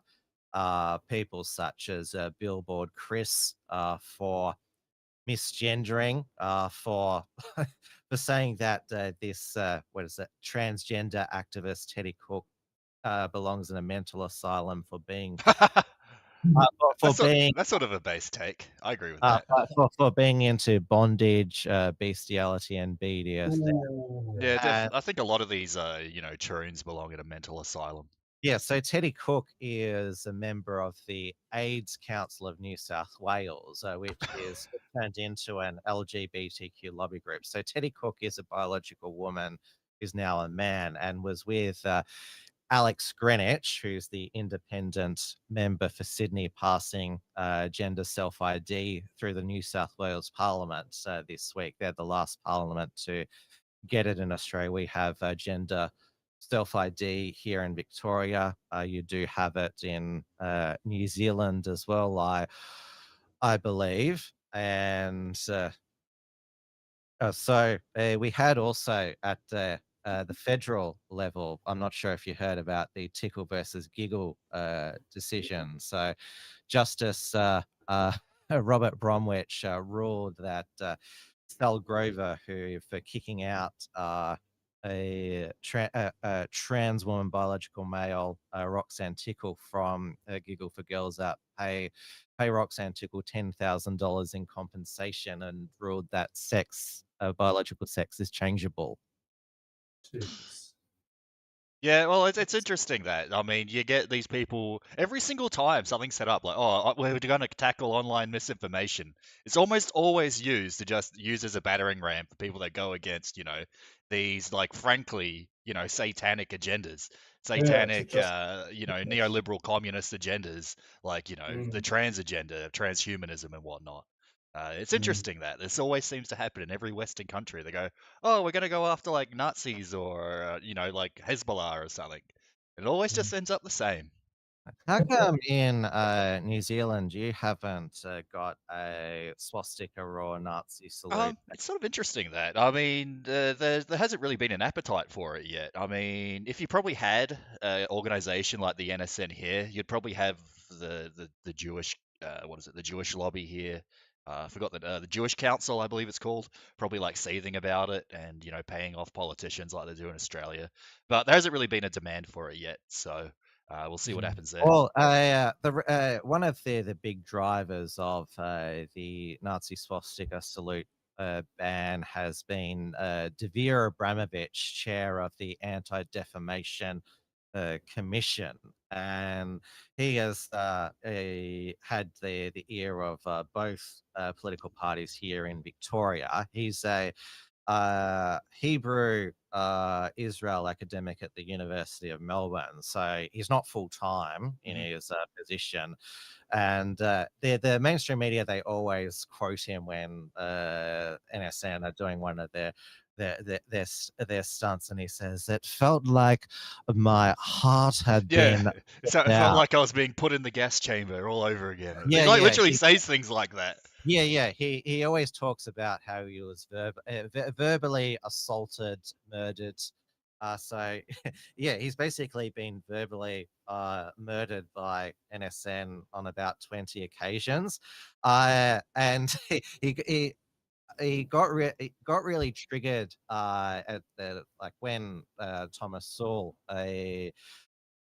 and National Socialist Network really announced themselves at the beginning of 2021. They had the trip to the Grampians where they had the burning cross. A Thomas Sowell called Devere Abramovich a blood-sucking vampire because he does look Transylvanian. Maddie Rose from XYZ, he made a video, Count Devere's Mission. And he must have a direct line to YouTube, Devere Abramovich, because it immediately got taken down, like almost within the hour. Yeah, he probably does. Yes, and for last year's Halloween, I decided to dress up as Devere Abramovich, just a vampire costume that I bought from Spotlight, and I said, "I've come to suck your freedom away." That's pretty good. That's awesome. Yes, and I just got some vampire fangs. He's so he's really sensitive about his appearance because he got really triggered by being called a blood-sucking vampire by Thomas Sowell, and he decided to, like, I don't know, for some to increase his self-esteem, do some modeling photos. Modeling? What? What? Wow. Imagine being that Yeah, that sad and vain. burned Like, that you go, oh, I need to start modeling. I need to contact a modeling agency. I noticed that since Make me look less like a vampire. recently he's like stacked on a whole bunch of weight again when he's appeared he's on the bulking. main stage. Yeah, dirty. He's eating ice cream because he's going, I'm not a vampire. Here we He's go. eating I ice found cream. your impression. He has been overshadowed. Someone does the Kaz person seething of the Abramovich impression. Oh, yeah, but she doesn't like Devere Abramovich because he attacks. Good He evening, attacks the pro-Palestinian. It felt like they had put protesters as well, Yeah. and he also attacked Greta Thunberg for claiming that her autism support octopus was. Oh yeah, I remember that. Yeah, that was funny. Yeah. Yeah. And then I remember Thomas Sowell. He decided that he was give his daughter a toy octopus. Yeah. There you go. Nice, There's nice. your. There's Devere. So I couldn't tell the difference. I thought you actually had Devere on your show when you showed me that. There you go. And yeah, there's Kaz. Getting mad at you for doing Devere. All right. so I haven't I mean, decided his on. name even sounds like the famous witch, Marina Abramovich. Oh So yes, it is the there. what is it? What's it called? Adrenochrome. Yeah, adrenochrome. Yeah. Do you have people like this in Australia? People doing huckers for Israel? Like, is this a common thing? Doing that Aussie guy. We Or don't isn't the new Aussie thing we doing don't the funny have, break dances? a church leader who's as prominent as Brian Tamaki. I mean, he does compensate for that by he's against been Indians and against trannies, so at least there's that. But Yeah, then when yeah. it comes to Israel, he's like mega cringe. Avi Yemeni of Rebel News came to New Zealand to do a documentary on his life, and it's clearly because of his Zionist support. Oh yeah, he's probably actually like got a whole bunch of money ever since this is. I mean, he's already been a pretty wealthy man, but he's probably had the donos, the Zionist donos, start rolling in over the last year. Oh, he's been doing that for years, Avi Yemeni. So Yeah, it's over in the US at the moment for the election. But yes, obviously he has been quite prominent in like being in like covering all of the pro-Israel events and they infiltrating the pro-Palestine events to see what they say. well, he's sort of brown enough, so I can see why they let him in. Yeah, there's a right-wing Jewish group in Australia, the Australian Jewish Association, led by Dr. David Adler. He because there was one of the most prominent pro-Aboriginal voice figures was Mark Liebler. Yes. So his son Jeremy Liebler is president of the Zionist Federation. There was because the voice was before October 7. Mark Liebler said that David Adler being against the voice didn't have like proper Jewish values. Isn't it meant to be a conspiracy theory to say like Jews have influence over the media and politics? But here it's just like, here, Mark Lieber exercises his power and influence. It's only anti-Semitic if you like say that has a negative influence. Like, do you all know the story about Marlon Brando? He was blacklisted by Hollywood Jews for saying they run Hollywood, and so he had to apologize to the Jews for saying they run Hollywood so he could work again. Yes. Yeah, it's interesting that. Yeah, I don't know. It's crazy. Yeah, so his law firm, Arnold Bloch Liebler, was Dan Andrews' favorite law firm. So whenever Dan Andrews wanted to get out of contract for like the Commonwealth Games or the East-West Link, he'd hire Arnold Bloch Liebler. And he has a history, Mark Liebler, of well, he supported One Nation members being doxxed by a Jewish publication in the late 90s, saying it exposed racists in our community. Yeah, and then he's like the lead figure trying to say, "Oh no, Jews are being doxxed by Palestinians or something. Oh no, ban them, arrest them."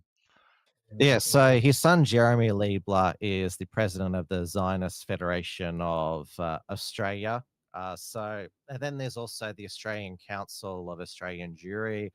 That is also prominent as well. They publish so the trying to pronounce his last name, Alex Reichen. I think that's his name, of the Australian Council of Jury.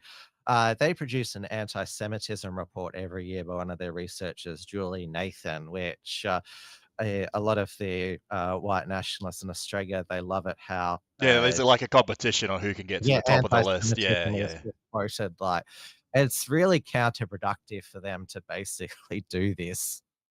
Yeah, well, that's the thing. I mean, yeah, if you do something like that, people are just going to want to be like, "Oh, I want to be the anti-Semite of the year," or whatever it is, the award they give out.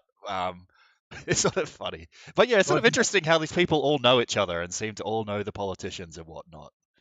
Interesting, Yeah, man. they have been very united after October 7. Yeah, of Even course. though they had a lot of disagreements. Devere Abramovich backed The Voice as well.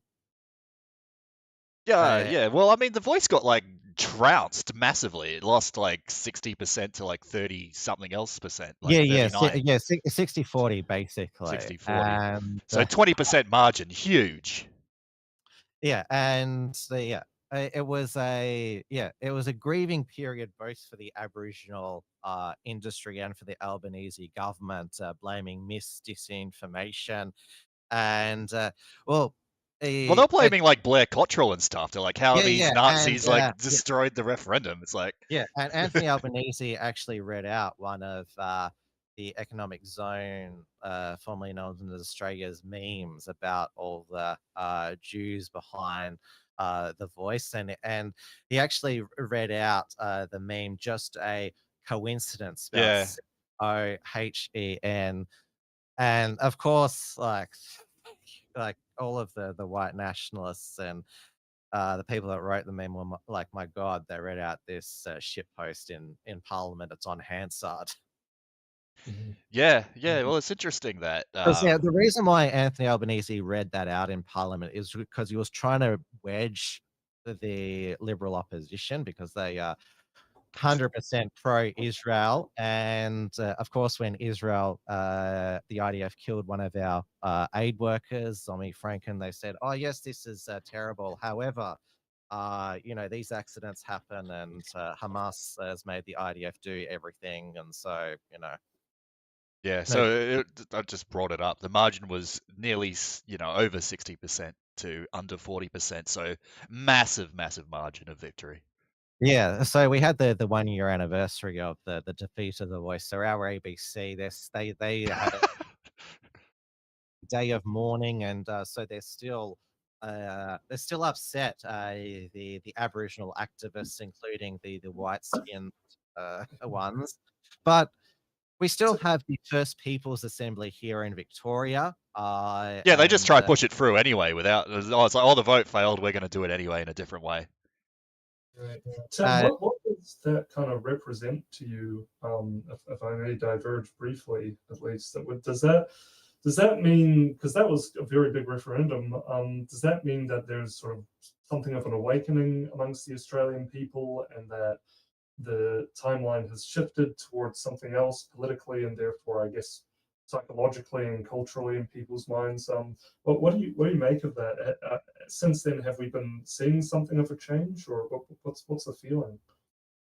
Well, there was a growing sentiment. We give them like $40 billion a year, and this hasn't. So they're still living in like mud huts and like sniffing petrol. So it's like nothing much has changed.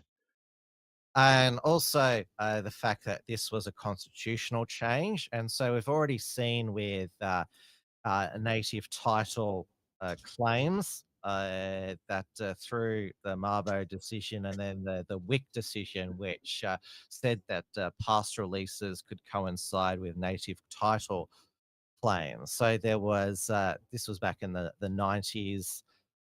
So there were all these like land rights rulings by the High Court, and there was and since then there's been this Keith Windshuttle, historian, is actually the title of his book, The Great Australian Land Giveaway. So basically there's been sovereignty giveaway of Crown land to these various Aboriginal land corporations. And now it's happening to national parks where white people are excluded because of, some like Aboriginal. It's basically there's some Aboriginal history that supposedly it exclude whitey is. Even though there's contradictory, like well, I mean, they didn't have a writing system, so what history are they talking about? Yeah, but there was a lot of fear that are they going to come after my backyard? The answer is probably yes, they would have. Oh yeah, well that's where all of us miss disinformation, and this voice, it would be able to advise not just the parliament but the executive. So there Governor General and whatnot. And that the whole machinery of government could be slowed down because you don't know how the High Court, which just invented native title in the High Court cases that I mentioned, like how they'd interpret it. Because if you put something in the Constitution, it's up to the High Court to interpret it. So absolutely, and definitely the Albanese government, when they got elected, because it's sort of been like going along for a decade. This sort of they got really sort of the Aboriginal activists. They got really sort of like greedy once more because. It was originally just recognizing them in the preamble of the Constitution, but there's like with the Uluru Statement of the Heart, we want this voice. And so the Albanese government were like, oh, well, we've got to put to the people what they've asked us to do. Like he said, it's a very gracious and modest request. We can't water it down because that's not what Aboriginal people have asked us to do. Well, how about asking the rest of Australia? Well, they did ask it. Everyone said no. They're like, no, you can't do it. Yeah, but there wasn't any consultation with the rest of Australia. It was just, here's what Aboriginal people, well, the activists have demanded, approve it or, you're a racist.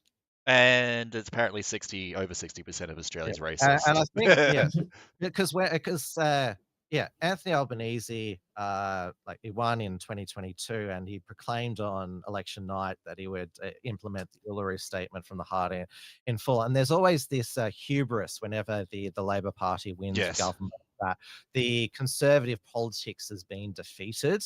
It was the same when Kevin Rudd was elected in 2007, or the Howard era of conservative thought is behind us. So they think that there's this new centre-left paradigm in Australia. And they also probably thought that because the same-sex marriage vote in 2017 was so emphatic that was a precedent, even though that was just a postal survey. It wasn't a constitutional change, and well, there was actually a bill already before the parliament. So, a fun fact you might want to know about it was back in 2017, the marriage survey. I was thankfully in New Zealand at the time, so I didn't have to put up with the debate. But a lot of the no activists were migrants. And you had these white bogans who would abuse them and say, if you don't like our values, fuck off back to your own country. Because all the white areas voted yes to same-sex marriage. All the migrant areas voted no. Yeah. I think the only no areas which were white were in regional Queensland. But the epic part of Australia, really.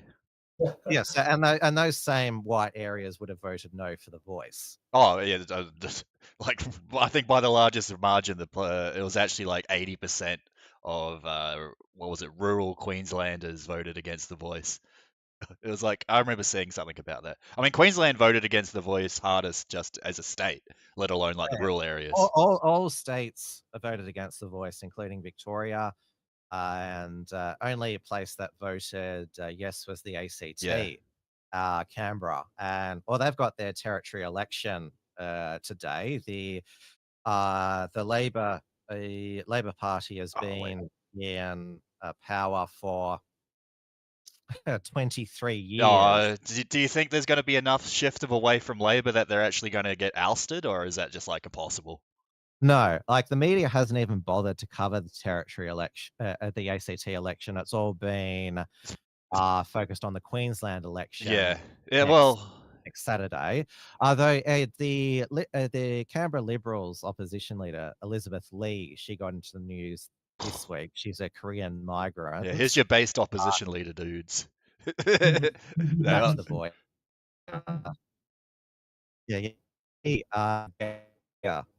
To a reporter she had a tense exchange to, which she apologized for, which a politician might get frustrated and give the finger to a journalist.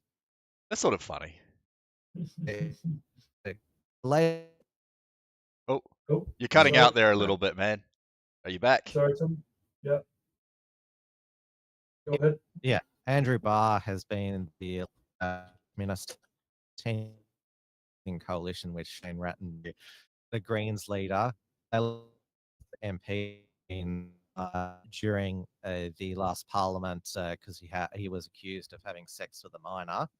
What? That's one of the reasons why. What the heck? There's a by-election in the New South Wales state seat of Pittwater this Saturday. Rory Amon was only elected in 2023. He resigned because he was charged with raping a 12-year-old boy. Wow. Okay. Here's your. What party was that? Sorry, you sort of cut out a little bit when you were talking about that.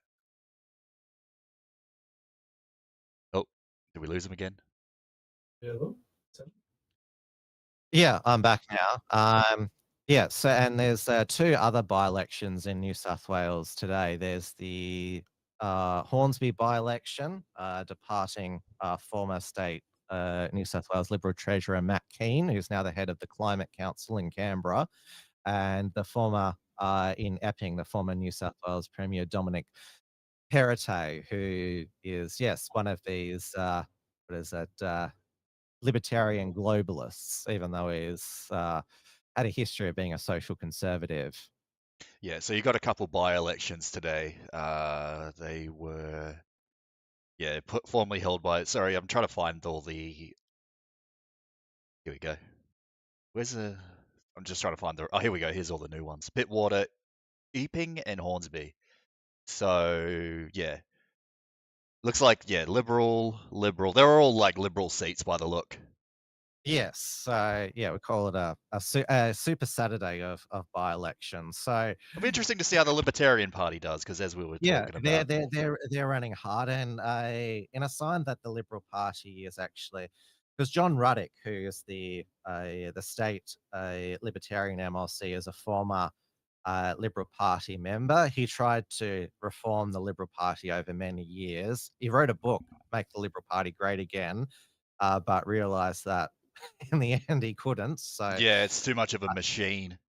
And so he wants the Libertarian Party to have the influence on the Liberal Party that the Greens have had on the Labor Party, drag them back. Yeah, of course. That sort of works. We talked about this with McGimpsey last week, how in places like Denmark and Sweden, even though these, far right parties, or whatever you want to call them, populist right parties, didn't get into, they didn't form a government. They were able to influence their parties there, that they're actually doing mass deportations in these countries like Denmark and Sweden right now. So it's interesting how that can happen. And hopefully it happens with the Libertarian Party, or at least pulls the Liberal Party in a better direction. Oops. Yeah. And I'd say that in New Zealand, you've got a better government with ACT and New Zealand First than you would have if. Oh, absolutely, absolutely. Yeah, I mean that's the thing. Acted New Zealand Hello. First have a lot more. Oh, sorry. You're sort of disconnecting again. Sorry about that, Tim. The kangaroos eating the internet. Yeah, kangaroos chewing on the pipes. Well, maybe we should. We've been going for 2 hours. Maybe we should start wrapping it up once What do Tim's you say, back. Tim? Do you want to I make think any so. final comments on things? Or? Just about everything. So, yeah, the Unshackled. It's these days it's just basically just me, running it, and obviously I host Tim's News Explosion every Monday evening, and I have my Wilms front Instagram. So it's cool. on his university campus at the University of Sydney of saying he didn't know whether the Holocaust happened. Yeah. And so, because back then I was sort of like, I was still wanting to sort of have the Unshackled as sort of a wanted to get like, sort of mainstream center-right guests, and I liked being republished in The Spectator. I was like, I disavow. Right, yeah. So I sort of like, I've been on a journey of over the years. So like back in 2017, like I wasn't game enough to interview Blair Cottrell or anyone like that. But what really sort of made me go all out in support of free speech was just the aftermath of the Christchurch massacre, because that's when you saw, free Russia speech being under before. attack. They're pushing in all and these laws and whatnot.